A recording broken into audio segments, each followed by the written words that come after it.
We're going to talk about the issue of disrespect from women as it relates to relationships, marriage relationships. We know in America we have the highest rate of single parent households, the highest rate of divorce, and simply due to the fact that feminism in this mystery Babylon American culture has treated women who think it's okay to disrespect their husbands, and that goes directly against biblical principle found in Ephesians 5:25. I'm sorry. Oops.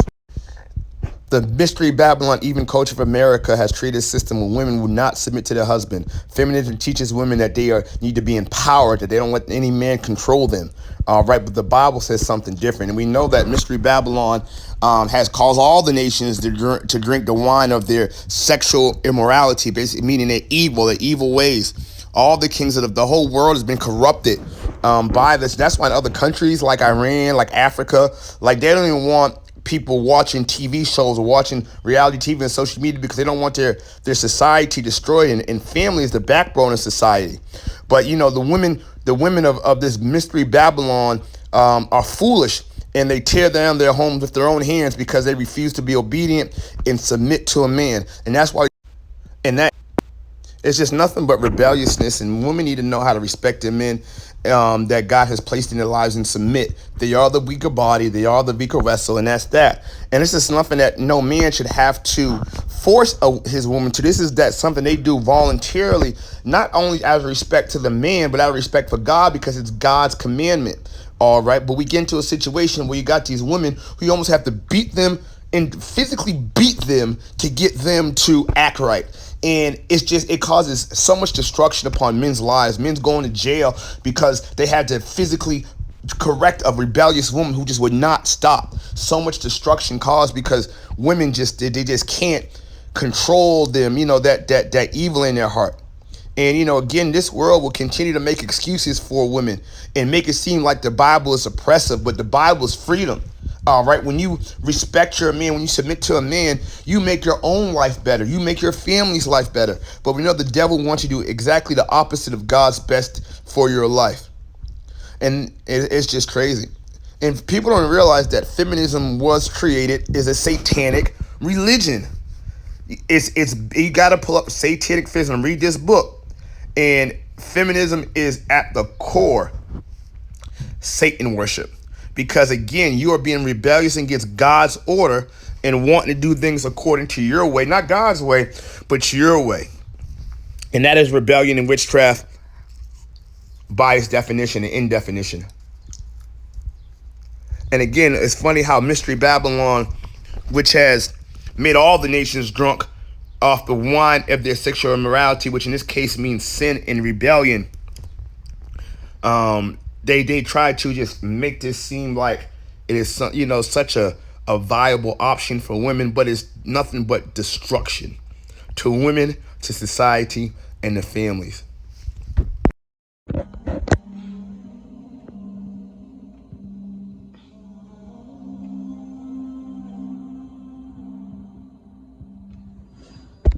This hadith tells us that the majority of the follower of Dajjal will be women, and the impact of Dajjal's deception on women will be of such intensity that it will require men of a family to coercively stop their women from being deceived by the fitna of Dajjal. Meaning that when Dajjal's mission is reaching to its climax, something strange will happen to the world of women. A great progressive deception in the world is under the process today, which will cause the woman to reach to a point that when they see Dajjal, they will go out and join him. And this deception is hidden behind a phenomenon called feminism. Dajjal's deception in a way that they are being brainwashed and lose the capacity of rational thinking. They believe whatever is being presented to them by Dajjal or his followers, and that's how these women go out and join him. Therefore, they become like robots in the hands of Dajjal. Now, when we look at the issues of feminism, we have to understand that feminism in the West is quite different from what many of you might think feminism is as Muslims.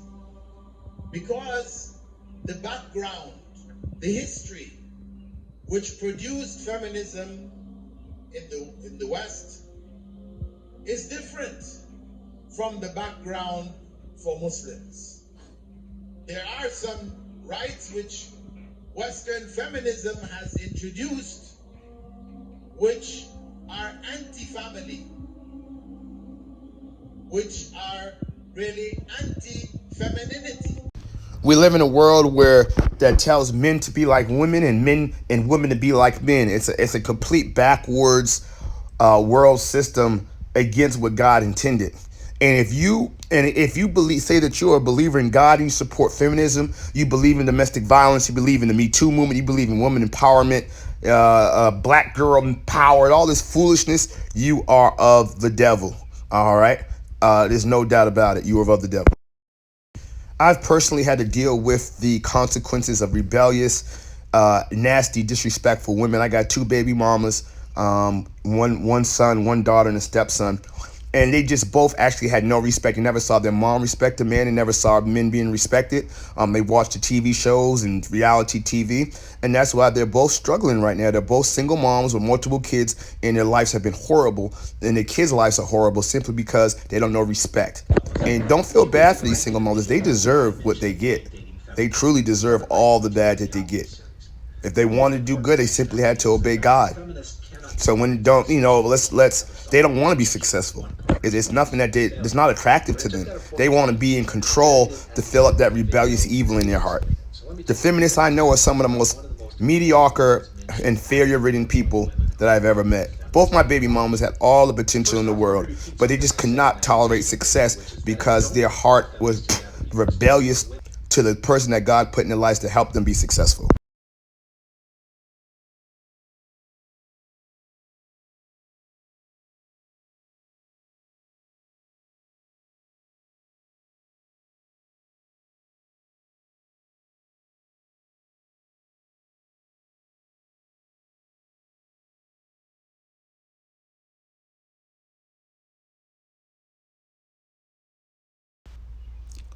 Now, a lot of brothers have gotten themselves in trouble, spent time in jail, and had their lives destroyed by, having to physically correct a woman. But understand that if you read this Bible verse, the husbands are to love our wives like Christ loved the church, right? So does not God punish us and correct us when we're out of line?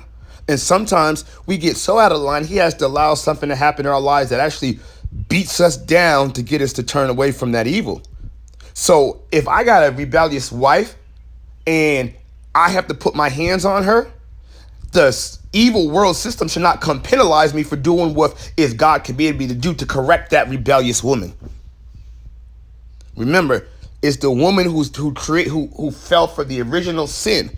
And because of that original sin, God placed women under men. It's God's order. Hey, listen, don't be mad at me. Be it God. Either you get with it or stop saying that you're down with God, because he's going to punish you. All right, if you don't get with it. And you can take a look at all these single mamas all over this country, and they always doing on welfare and all this stuff and all these sad stories. No, they should have submitted to a man, shut their mouth, and they would not be in the situation that you're in. You do wrong, you get wrong. You tell a tree by its fruits, and you see a single mama with no help, no man. Well, that is the fruit of her nastiness. My husband was one of the hardest things that I ever did in my life, not because he was hard to get along with, but because I was rebellious. And I didn't want anybody telling me anything. It didn't matter to me if it was right, wrong, or indifferent. I just didn't want to be bossed around. I'd been mistreated by a man in my childhood.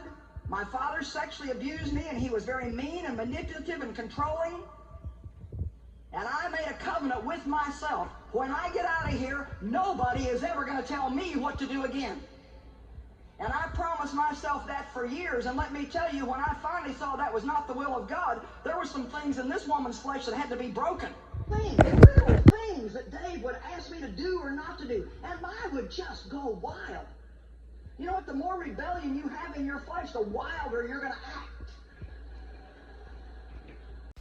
Domestic violence is one of the biggest lies ever come to society. A woman who gets disrespectful at the mouth, does what she wants, jumps in a man's face, deserves to get the shit beaten out of her. All right? That's what she deserves. She's no victim.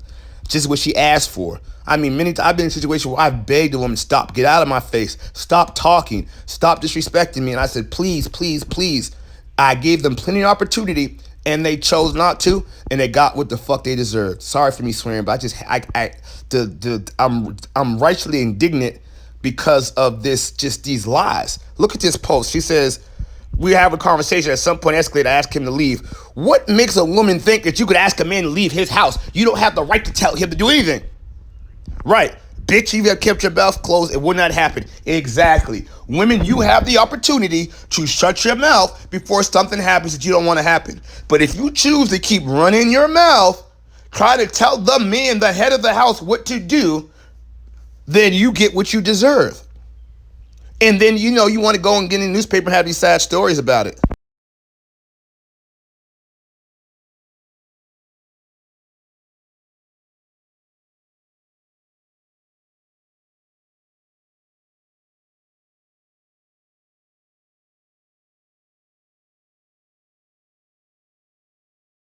You would have put the towel rack on the door like I've asked you to a million times, then there wouldn't be a problem. You see, right away, when we're rebellious, it's not our fault, and don't try to tell us it is because it's your fault.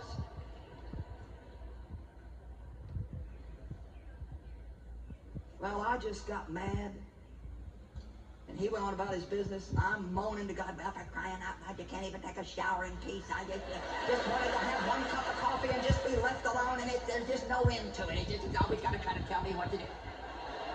Always got to tell me what to do. Well, God, I just don't think I can stand this anymore. Now, keep it in mind, I had a call on my life to reach the world.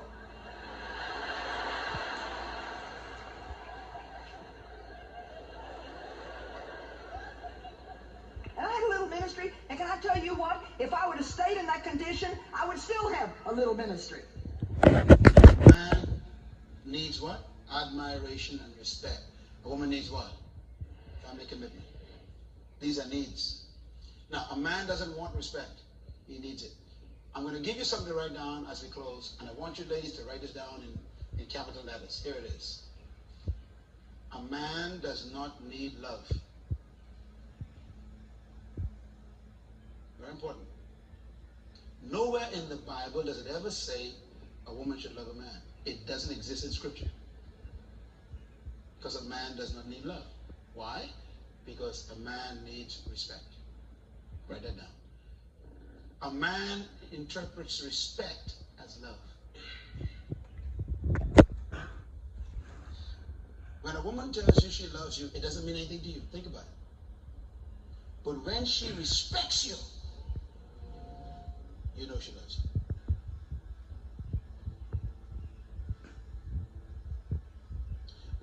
you. Ephesians chapter 5 says this: husband, love your wife. It tells a man to love the woman. Never tells a woman to love the man. But it does say, wives, respect your husband. Same chapter. Because God knows what he made. Okay, so the first problem you got right now, ladies, is what is respect? See, Rita Franklin had it wrong. That's why she still ain't married. All I need. She had it backward. Here's a little respect. Yeah. Don't sing that song anymore. She had it backward. No, she needed love. See, James Brown had it right. Respect your skin. Okay. Listen to me. How do you respect a man? Now, here's the secret. The word respect, ladies, write this down. Come on, write it down. Respect means to speak highly of. Wow. Respect means to hold in high regard. Keep writing. Respect means to praise.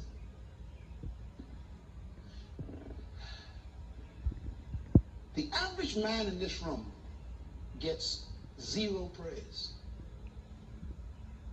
Zero. It's not funny. It's very dangerous. It's very dangerous. Okay. Let me tell you what hurts a husband in this church. Here's what hurts a husband in this church. You respect Pastor Larry more than him.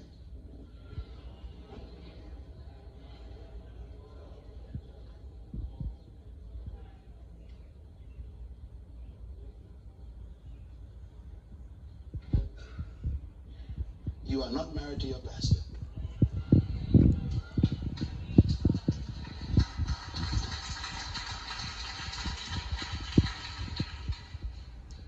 I know, and I'm not naive. I know it's tough to find something in him to praise. I know that. But the Bible says to do it. Why? God knows how the car works.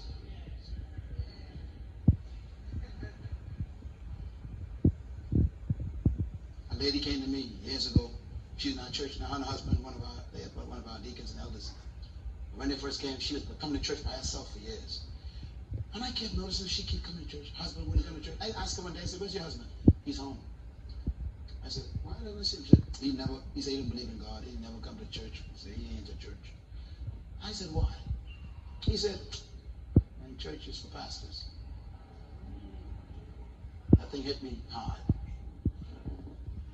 So she was in prayer meeting. I went over to her. I wrote a note to her husband. We were just about to start prayer meeting.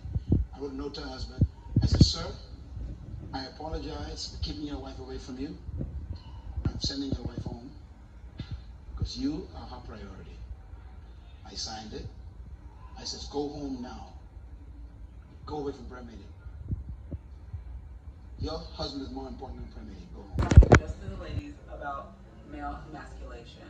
Sometimes we tend to think men are selfish, unmotivated, or untrustworthy, but they're things that we do that bring out the worst in them by emasculating them. Our words are extremely powerful, and there's certain things that resonate with a man's soul. When a man feels emasculated in his relationship, he can build up walls and push his partner away because he needs to protect himself. He no longer desires to be close to her, to develop or reinforce intimacy with her. Sometimes we compare men to women and think he's not sensitive enough, he's not motivated enough, he doesn't understand me and my needs and my wants, and we compare him to this unrealistic expectation of perfection. When they mess up, and they will because everybody messes up, we feel disrespected and we take it personally. We tend to think if we were doing something better, he wouldn't be acting like this. But we need to learn how to speak to the king in him. We can't let our anger turn into resentment. So I'm going to talk about a couple of things that we do that we need to be aware of and change that emasculate our men. First, women, if we don't let that man speak, let him get a word out, let him finish his sentence. Please don't ask him question after question after question, then interrupt him with your explanation because it wasn't the right one, bombarding him with more questions, interrupting him when he's not giving you the answer that he wants, trying to finish his sentence. Let him get it out. Let him get it out so he won't be frustrated and Just shut not up. want to speak to you anymore. Because that's what's happening. You're emasculating him by not letting him get his thought out. You would be amazed at your man's response if you let him finish his thought. Once a man is rendered silent, he will avoid conversations with you. He'll shut down. He won't want to do it anymore. His feelings towards you and the relationship will change. He will become resentful. And then oftentimes he'll become reckless with his words and his actions. Second thing, we withhold admiration. Now, admiration is every man's type. Have you ever seen somebody walking with someone and you think that they're out of their league? Well, that's because they might have the capacity to do this skill. When a man is appreciated for their efforts, like fixing something or solving your problem, they feel on top of the world. When we diminish or minimize what they do, that's emasculating them. When we compare them to others, especially when we feel that they're not doing something that we feel they should be doing. You know, like, we change our language to speak to our partners. We have to appeal to the provider in them. Men love to provide. It's their purpose. It's their calling. If you want to bring out the worst in a man, don't have anything for him to provide. So tweak your language. Let him know what fulfilling your request will provide you with. Baby, it makes me feel appreciated when you wash the dishes after dinner. I feel loved and supported when you take out the trash. I feel like I have a partner when you wash my car. And after you do that, appreciate them for what they did. Now this might take some time, and be patient. Men have this single narrow focus, and women can do multiple things at one time. So if you're asking him to do something while he's in the middle of doing something else, he isn't ignoring you. He just needs to get that done first before he can give you what you need. So phrase your request where you highlight what it will provide you. It might be your little racist ass comment. You asked my son, was he about to go trick or treat tonight because you saw him in cultural wear? No, I said fucking apologize. Get your manager on the phone. I was referring. One of y'all find this fucking phone and call your manager. I'm calling her, honey. You shouldn't make comments like that to no child that come in here. It wasn't. It's the internet. Was it this one right here? And then you gonna stand here and tell me no, it wasn't you? No, I didn't say. You talking to a child. You in a black goddamn neighborhood. You ought to have a little better diversified training than this. Call your fucking manager. I am going to. I did not say it wasn't me. Did you ask him, was he going trick or treat tonight? No, I didn't say. Are you talking about it? On a read, dumbass. Read the script. If they can read the script, there ain't no fucking fries up there. No goddamn food of this fucking stuff. I'm in. Y'all in. Since you trying to talk to me like I'm the son, answer me that. So dumbass, don't be quiet now, because I got to sit in my purpose. What would you do? Continues. How you doing? Can I get you? Can I get a glass? What can I get you? Look at you. Always flirting with the pretty girls. Excuse me? Madison, stop. He's trying to do his job. Oh, don't flatter yourself. He flirts with every girl that walks into this bar. Honey, come on, shh.